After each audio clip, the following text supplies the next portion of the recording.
나는 밀리터리 덕후다. 본격 밀리터리 팟캐스트 밀떡을 시작합니다. 정치와 함께 경례 밀떡. 바로 안녕하세요, 박찬준입니다. 안녕하세요, 놀러온 남자 정명섭 정장입니다. 예, 월간 플래툰 홍편 인사드립니다. 네, 이렇게 밀떡이 시작됐습니다. 이번 시간 우크라이나 전쟁 관련해 가지고요. 우크라이나 전에서 이제 그 어떤 2막이 시작됐고 거기에서 커다란 변화 중에 하나는 우크라이나를 지원하는 무기 체계들이 서방에서 계속 지원을 하고 있고 그렇죠. 유의미한 무기 체계들이 등장하고 있어요. 그런 것들도 좀 소개를 시켜드리면서 이것이 갖는 의의도 있을 거고요. 그 다음에 또 하나 국군이 우리 대한민국군이 이걸 보면서 우크라이나 전쟁을 보면서 개선해야 될 점들이 있는가. 물론 이게 전쟁의 중반부지만 벌써부터 이야기되고 있는 굵직굵직한 것들이 있거든요. 그렇죠, 있죠. 그런 부분들 한번 이야기해보는 시간 갖도록 하겠습니다. 전쟁 전이나 이제 초반에는 제블린이나 아니면 그 엔로우 같이 이제 그 방어용 대전차 화기랑 소화기 탄약, 그다음에 40mm 이제 탄약 같이 이제 소모성 탄약들이 많이 들어갔다면 최근에는 뭐 우크라이나 측의 요청이 좀 있긴 했지만 공세 작전에 쓸 수 있는 이제 그 무기들 있잖아요. 뭐 화포라든지 화포에 들어갈 탄약, 그 다음에 이제 장갑차, 전차. 차량 이런 것들을 좀 많이 요구하고 있죠. 네. 근데 저는 이제 그 중에서 가장 좀 충격적이었던 건 우크라이나에 전투기가 들어간다는 거. 이 부분이 좀 가장 크게 봤거든요. 왜냐면은 러시아가 4.5세대 기체를 가지고도 계속 죽 썼단 말이죠. 4세대와 4.5세대는 엄연히 사실 그렇죠. 다른 부분인데 누가 봐도 4.5세대가 더 좋다고 또 생각을 할 거고 일반인 입장에서도 그렇고요. 왜 이렇게 러시아가 항공전에서 잘 못 싸우고 있는지 세 가지 정도 이유를 전 들고 싶어요. 우선 첫째는 러시아 공군의 교리입니다. 어찌됐든 러시아군은 지상군을 중심에다 두고 그 지상군을 화력 지원하는 용도로 해군도 쓰고 공군도 씁니다. 그래서 러시아 공군의 지상타격 근접 지원 사격이 가장 우선시되기 때문에 그거 이상의 교리를 생각하지 않아요. 예를 들어서 미군을 예를 들어볼게요. 미 공군 같은 경우 어느 지역을 제압하기 위해서는 거대한 작전을 세우잖아요. 그렇죠. 여러 가지 임무를 띠는 스트라이크 패키지가 구성이 돼서 사실 그 부분에서 깊이 생각한단 말이에요. 그리고 사용되는 무기, 장착하는 무기 모든 것들을 그거에 맞추고 있고 레이더 기지부터 해가지고 적의 모든 그 지원 시설부터 타격해 나가기 시작합니다. 러시아는 반대죠. 지금으로서는 미사일이 역할을 하고 있고 러시아 공군 자체는 적진 깊숙이 중심 타격하는 그런 교리보다는 그냥 지상군이 진격하는 거에 맞춰가는 겁니다. 그래서 엄청난 4.5세대 기체라고 하지만 공중전과 그리고 그냥 지상 근접 지원에 한계를 두고 있어요. 그러다 보니까 지금처럼 우크라이나군의 방공망이 살아있게 되는 거죠. 그다음 또 하나는 정밀 유도 무기에 대해서 상당 부분 재고를 갖고 있지 않았던 것 같은 게 이번에 여실히 드러나는 것 같아요. 러시아가 그렇죠. 재고가 없어요. 이 정도 되면은 정밀 유도 무기가 계속적으로 투입이 돼야 되는데 초반에 좀 투입이 되고 그 이후에는 장거리 순항 미사일로 지상에서 이제 날리는 거 외에 특별하게 또 함상에서 날리는 거 외에는 특별한 장거리 타격이 없는 거예요. 그러니까 공군이 역할을 못 하고 있다. 뭐 사실 예를 들면 미국 같은 경우는 이제 전투기가 이제 지상을 폭격한다. 그러면은 거의 중고도 아래로 안 내려와요. 그렇죠. 제이뎀 같은 유도 무기로 좀 높은 데서 투하를 하니까 뭐 지상의 엠페지라든가 대공포 이런 거는 그냥 닥쳤던 게 지붕 바라보는 수준으로 아무것도 못 하는데 지금 러시아 공군에 싸게 많이 쓸 수 있는 정밀 유도 무기가 되게 부족해요. 그러다 보니까 4.5세대가 됐든 뭐가 됐든 그냥 내려와야죠. 저공으로 내려와서 로켓 쏘고 폭탄 쏘고 그래야 되는데 그러면 그 순간 맨페지든 대공포든 저공방공망에 그냥 다 걸리는 거죠. 그렇게 저공으로 내려오게끔 만든 것이 우크라이나 공군의 어떤 작전이었던 거예요. 거기에 또 방공망이 살아있으니까 예. 중고도 이상 쉽게 머무르기 힘들고 또. 예. 근데 이제 그런 부분은 있지만 이제 마지막으로 이제 세 번째 가장 큰 원인 중에 또 거시적인 원인인 거예요. 그 부분이 그 주가 됐다는 얘기인데 뭐냐면 러시아 공군 무기 체계는 항공 역학적으로 굉장히 뛰어납니다. 그러니까 기동성의 최고 수준을 달성하고 있는 그런 기체들이에요. 네네. 4세대든 4.5세대든 그렇죠. 심지어 5세대든 그 예. 부분을 굉장히 강조하니까 그리고 그거에 대한 기술력은 어마어마하게 미국과 대등합니다. 기술력. 그렇습니다. 항공 역학적으로 그렇다는 얘기고요. 네. 반면에 항공 역학과 따라가야 되는 항공공학이라고 할 거예요. 항공전자 분야에서는 뒤처집니다. 아무래도 떨어져 있죠. 예, 그것이 서방에서 평가하는 정도였는데 이번에 보니까 서방에서 생각하는 걸 훨씬 이하로구나. 우리가 러시아 무기 체계는 그 수출을 할 때 보면 엄청난 다운그레이드를 합니다. 미국 같은 경우는 그 국가의 신뢰도도 있기 때문에 다운그레이드가 되면 이런 부분 안 집어넣었어요라고 얘기까지 하죠. 얘들은 그냥 무조건 다운그레이드한 거예요. 완벽한 다운그레이드, 몇 단계가 떨어진 것들이죠. 예. 그렇게 해서 이제 그 러시아 기체들이 좀 성능이 미달하는 부분이 있었지언정 예. 자기네가 갖고 있는 기체는 괜찮을 줄 알았어요. 서방도. 아직 근데 웃으면 안 이번에 되는데 진짜. 완전히 네. 바뀐 거죠. 그리고 사실 우크라이나 공군이 선전을 하고 있다고 하지만 최대한 러시아 전투기와의 직접 교전을 피하면서 어떤 유격전 같은 걸 벌이고 있는 거지. 진짜 정면으로 붙어가지고 어떤 1대1로서 승부를 내서 이기고 이거는 좀 아니라고 보고 있거든요. 저는. 아니 조종사의 그럼 스킬은 아니다. 조종사의 스킬, 그러니까 그것도 조종사의 스킬이 있으니까 되는 거긴 해요. 안 되면 그것도 시도 못하죠. 조종사의 스킬 부분은 이렇습니다. 또 하나 러시아 공군에서 굉장히 미흡한 점의 하나가 서방에 비해서 상당히 적은 시간에 훈련을 하고 있더라는 건 이제 시간. 밝혀졌고 그에 반면에 우크라이나는 적은 예산이고 적은 규모지만 상당히 충실하게 훈련을 해왔던 거는 분명한 것 같아요. 되게 알차게 했구나. 우크라이나 공군 조종사들의 마음에서 우러나오는 말이 우리 좀 이렇게 울림이 다가오는데 우리에게 F-16이 있었다면 그렇죠. 아, 암람이 정말, 있었다면, 예. F-16이 있었다면. 그런 그 이야기가 모든 걸 대변해 주는 것 같아요. 예. 그럼에도 불구하고 상당히 낡은 기체를 갖고 있었던 게 우크라이나 공군이고 그리고 우크라이나 공군 측 쪽에서 왜 이렇게 4세대 다른 기체라도 요구를 하는 것 중에 하나가 너무도 규모가 작아요 이제. 그렇죠. 그리고 우크라이나 공군도 상당히 많이 격추됐습니다. 그렇죠. 보도가 피해가 없는 게 아니에요. 보도를 우리나라의 어떤 주류 언론에서는 안 해서 그렇지 지금 현재 현 상황에서 러시아 공군의 전투기는 20대가 떨어졌어요. 근데 우크라이나 공군의 전투기로 분류되는 기체는 16대가 떨어졌어요. 그러면 1대1이죠. 맞받아친 거예요. 예, 그렇기 때문에 우크라이나 공군의 피해도 상당하다. 그렇죠. 그럼에도 불구하고 버티고 있다는 거예요. 근데 미국이가 또 추가적으로 도입이 된다고 하는데 미그 29로 추정이 되고 네. 있어요. 미국 29가 그러면 어느 나라에서 그게 들어가는 걸까요? 아마 어느 나라인지는 밝혀지지 않아요. 왜냐하면 네, 이게 초반에 밝혀지지 않았으니까. 했을 때 러시아 측에서 굉장히 신경질적으로 반응해서 이제 전투기면 어쨌든 비행을 해서 넘어올 때 격추시켜버리겠다라는 예. 식의 얘기를 해서 제 생각에는 여러 가지 정황이 있죠. 그냥 부품을 공급했다. 라는 얘기도 맞아요. 있고 그런 얘기로 하더라고요. 그다음에 이거를 분해 상태로 해서 그냥 육로로 오면 사실 공격할 수 있는 방법이 없으니까 동구권 네. 국가의 공군 전력 중에 하나일 거라고 추정되고 미그 29라 하더라도 그 개량이 안 된 기체는 분명 아닐 거고요. 네. 만약 폴란드 기체라면 상당한 시간이 걸릴 거다. 한두 달 정도는 분명히 이것이 뭐냐면 기체에는 링크 16이 장착이 돼 있어요. 그렇죠. 그렇기 때문에 그런 부분들에 대해서 우크라이나 조종사들이 알아야 될 부분들이 많고 훈련을 해야 되거든요.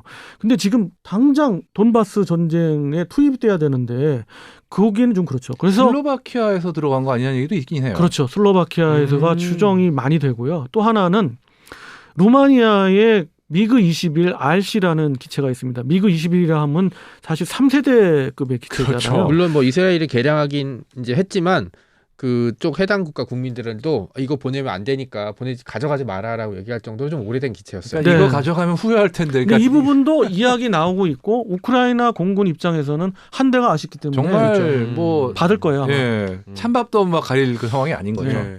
또 하나 우리가 이제 지금 다루고 있는 게 이제 그 여러 가지 또 무기 체계잖아요. 그 중요한 부분 중에 하나가 자주포의 그렇죠. 어떻게 보면 전시장이라고 할까요? 그렇죠. 네. 지금 우크라이나에 들어갔거나 들어갈 예정인 게 뭐가 있냐면 영국의 AS-90, 프랑스의 캐세자르, 그 다음에 독일의 PZH, 그 네덜란드군이 PZH-2000 들어가고, 그 다음에 체코가 보관하던 ES-1 자주포 들어가고, 또 하나 있습니다. 스페인의 M109 M2라고 그래가지고요. 예. 예. 팔라딘은 아니죠. 까지는 팔라딘급으로 아니고. 이제 개량된 건 아닌데 우리로 보면 그 K55의 개량전 버전 그렇죠. 근데 또 네. 벨기에도 벨기에대로 110구에 벨기에군이 쓰던 버전을 또 예. 넘겨준다고 하고 있고. 그렇습니다. 정말 대단한 화력전이 될 것 같다. 이게 모아지면은 포병대대로 보면 10개 포병대대 이상이 구축될 것 같고요. 그 우크라이나의 그 평원이라든지 여러 가지 공세를 감안하면 사실 예. 제일 필요한 게 저는 전차와 자주포라고 생각을 사실 하거든요. 지금 우크라이나군 최고 사령부에 있는 사람이 한 얘기인데 뭐 제블린이나 이런 걸로는 러시아군을 늦췄다. 근데 러시아군을 부대 단위로 괴멸시킨 건 우리 포병이다. 예. 이런 얘기까지 할 정도였으니까요. 포병의 중요성이 굉장히 높게 보고 있는 거죠. 맞아요. 그쪽에서. 그리고 이제 그 지역이 이제 대평원이기 때문에 맞습니다. 장거리 화력으로 교전을 하지 않으면 승산이 없습니다. 없죠. 그래서 당연히 필요하고요. 여기에 이제 더해서 제가 또 주목하고 싶은 바는 미국이라는 나라는 무기 체계를 막무가내로 주는 나라는 당연히 아니잖아요. 그래서 미국이 지원해 주는 것 중에 좀 주목하고 싶은 거는 바로 그 자살 드론, 네, 스위치 스위치 자폭 블레이드. 드론이라고 그러죠. 그 스위치 블레이드는 이제 100대가 벌써 갔고 그렇죠. 2차로 스위치 블레이드가 간 게 아니라 그거보다 더 강력하다. 아직까지 이 부분에 대해서는 이렇게만 표현합니다. 우크라이나를 위해서 맞춤형으로 제작된 예, 그 얘기 듣고 그런 깜짝 놀랐어요. 드론이라는데 제가 실물을 봤어요. 사진을 통해 보니까 왜 이스라엘에서는 이 권총 차듯이 옆에 차고 다니는 게 있어요. 아, 네네. 그거를 빼가지고 그냥 드론, 그게 바로 저 발사하면 그게 드론이거든요. 그래서 시가전을 벌이고 있는데 야. 그런 정도 수준으로 굉장히 그 소형이에요. 아니, 난 되게 그냥 간편하게 운영할 수 있도록. 이걸 보고 어떻게 보면 미국의 어떤 기술 능력이라는 게 무섭다 싶은 게 그런 거를 지금 전쟁 시작하고 2달 이제 갓 된 상황에서 그걸 맞춤 개발을 했다는 거예요 지금. 이게 돈바스 야, 대단한 전역을 거죠. 위해서 제공되는 거기 때문에 뭔가는 역할을 할 겁니다. 와. 지금 자세히 밝히지는 않은데 이거를 121세트를 준다고 합니다. 그리고 아마 갔을 거라고 예견이 돼요. 저는. 왜냐하면 두 국무장관과 국방부 장관이 키이우를 방문할 정도면 그러니까요. 벌써 들어갔다고 보는 거죠. 그러니까 미국에서 1조 정도의 지금 무기를 지원한다고 했는데 그 안에 일단 포함돼 있을 것이다. 그리고 심지어 굉장히 무서운 것 중에 하나가 이게 무제한으로 제공되는 무기 대여법이 통과되기 전 얘기예요. 네. 이게 하원에 통과된다 그러면 예를 들어서 포탄을 155mm 포탄을 38,000발 거의 일단 4만 제공을 발? 했는데 그렇죠. 네. 그것만 해도 상당할 텐데 어마어마한 양이죠. 이제 규모가 거기에 공 하나 더 쳐질 겁니다. 10몇만 발 수준으로 갈 거예요. 예. 지금 와, 러시아도 대단하다. 장기화가 부담이 되는 게 지금 당장은 러시아가 엄청난 무기 재고가 있기 때문에 그걸로 버티지만 장기전이 되면 결국 이 미국 및 나토의 산업 경제 능력이라는 경우 러시아보다 압도적이거든요. 지금 그게 뒷받침될 경우는 러시아도 아주 골치 아프다고요. 러시아도 지금 그리고 디폴트 상황이 이제 그렇죠. 벌어지고 얼마 반대로 전에- 러시아는 지금 예. 뭐 경제는 경제대로 이게 방위 네. 사업 능력도 지금 어떻게 될지 미리 아니 수긍. 미국의 전쟁 연구소에서 분석한 바 그 우크라이나가 승기를 잡았다라고 하는 이유 중에 여러 가지 이유가 있는데 그 이유 중에 또 큰 부분 중에 하나가 홍 편집장님 말씀을 좀 언급을 해주셔서 그러는데 러시아에 남아 있는 무기 시스템 재고가 예. 쓸만한 게 별로 없다고 결론을 내린 거예요. 그게 고급적 많이 있어도 그렇죠. 굉장히 그러니까는, 예. 상당한 그들의 그 여러 루트로 나오는 고급 정보에 의해서 예. 분석이 된 거죠. 얼마 전에 그 전자전 장비를 노획을 했는데 러시아제 나와 있던 반도체가 대부분 서방제, 우리나라, 타이완, USA. 아니 대부분이 네. 아니라 거의 다 해요. 근데 그냥- 이제 이번에 수출 금지 다 했잖아요. 네, 그렇죠. 그렇죠. 그리고 이제 사실 군사용 물품들이 비싼 이유는 뭐냐면 밀스펙이라고 부르는 그런 일반적인 반도체나 이런 장비보다 훨씬 더 탄탄하고 좀 더 보강된 걸 쓰기 때문에 아, 수수료는 일반 따로 상용품보다 있구나. 더 비싸거든요. 음. 근데 그냥 우리나라에서 뭐 하나 가져오고 미국에서 뭐 하나 가져오고 그냥 조립해서 민수품 만들듯이 만든 거예요. 그 자주 떨어지는 러시아제 무인기도 보면 일제 카메라에 예. 연료통은 그냥 페트병. 페트병. 그거 웃겼어요 진짜. 그 페트병 뚜껑. 그러니까 이걸 가지고 설계도로 만들었진 않았을 거고요. 누군가의 이 요트 슈킹. 엔진, 예. 요트 엔진, 요트 안에 있는 황금색 변소. 그다음에 뭐 제가 아까 했던 그 국방부 장관. 예. 러시아 국방부 장관 월급이 얼마인지는 모르겠지만 그 사람 사는 집이 공개된 적이 있어요. 전통 양식으로 지었는데 그 월급으로는 아니 안 되죠. 그 사람 자기 집도 아니고 별장만 해도 한 300억 돼요 우리나라 돈으로. 네. 그렇습니다. 그래서 결국 그 다종다양의 무기 체계 중에 제가 굉장히 관심 가는 것 중에 하나는 아까 방금 예. 말씀드렸던 자폭 드론이고요. 그 자폭 드론의 오. 현재 알려진 명칭은 피닉스 고스트라는 겁니다. 아이고 예. 이름도 아주 예. 간지가 철철 제가 넘치세요. 한번 그 사진을 입수해서 그 한번 뭐 보여드리겠고요. 그리고 제가 좀 조사를 좀 해봤는데 네. 확실하게 나온 것들이 프랑스에서는 일단 1억 유로 정도의 무기를 지원한다고 하고 폴란드에서는 자기네들은 일단 정부에서는 부정하는데 72, 100대 음. 이 얘기가 있고 예. 도난 사고 분실, 났던 거. 예. 네, 네. 분실됐다고 주장하는. 예, 체코는 아예 자랑스럽게 얘기하더만요. T-72 우리가 지원하고 BMP 장갑차 지원한다. 그건 지원하는 모습이 이제 아예 네. 영상에서 그렇죠. 나왔죠. 슬로바키아에서는 S-300 대공 미사일 그렇죠. 예, 예. 지원하고 영국에서 저는 좀 신기한 거를 좀 봤는데 대공 장갑차 스토머 저는 사실 처음 들었거든요. 아 근데 네. 스토머는 안 간 걸로 알아요. 제가 알기엔. 아니- 거기 스타스트링 미사일 간 거지. 스타트릭 미사일이 갔고 거기에 그 스토머를 제공하겠다는 이야기는 떴어요. 근데 근데 이제 아직 가는 건 못 봤어요. 교차 검증은 안 됐어요. 근데 예. 만약에 가게 되면 갈 수 있어요. 예, 만약 수 가게 있죠. 되면은 스타스트릭 미사일은 어떤 역할을 하는 거예요? 그 적어도 대공 미사일인데 예. 그것이 그 파괴력이 좀 상당합니다. 다트가 나가죠. 이거는 피할 수가 없는 게 유도를 레이저로 해요. 그러니까 이게 뭐 아. 플레어를 쏜다, 뭐 제프를 쏜다 이런 식으로 교란할 수가 없고. 그냥 레이저로 계속 점 맞추고 있으면은 그렇죠. 글로 그거 가는구나. 게다가 엄청 빨라요. 지금 현존하는 맨패 중에서 제일 빨라요. 고도도 그렇기 때문에 그래요? 피할 수가 없어요. 이건 아주 골치 아파요. 물론 뭐 그 단점도 있습니다만 그 단점을 커버할 수 있는 것 중에 하나가 스토머 장갑 차량에 예. 탑재한 그런 그 대공 시스템이면 예. 상당한 부분 그렇죠. 커버가 되죠. 그리고 지금 러시아 스펙이면은 사실 그냥 맞을 것 같아요. 실제로 K-52 같은 헬기가 몇 대가 격추가 됐는데 어느 정도로 위력이 있냐? 한 발을 맞았더니 두 동강이 났어요. 진짜. 예. 이 부분은 K헬기 위주의 회전익기의 그 타격 목적이지 예. 사실은 전투기가 저고도로 내려올 일은 이젠 별로 없을 거예요. 뭐 러시아도 한두 번 당하지 예. 그러겠어요. 이제 그런 부분이 있고 여기에서 이제 우리가 조금 전환을 좀 해보면 우리가 여기서 좀 알고 싶고 또 의미를 둬서 이야기할 수 있는 부분 중에 하나가 이런 우크라이나 전쟁 상황을 통해서 우리가 또 우리 군이 배워야 될 점 또 시급히 개선해야 할 점이 뭐냐는 것이 예. 사실 4대 일간지의 우리 기자분들도 저한테 질문이 많이 와요. 그래서 제 개인 의견도 많이 냈었는데 이게 그러니까 좀 얘기해보고 싶어요. 결국 우크라이나 동부 전선에서 이루어지는 것만 보면은 결국 화력전, 포병 전력이 굉장히 중요하다고 하는데 제가 알기로는 우리나라에서 이번에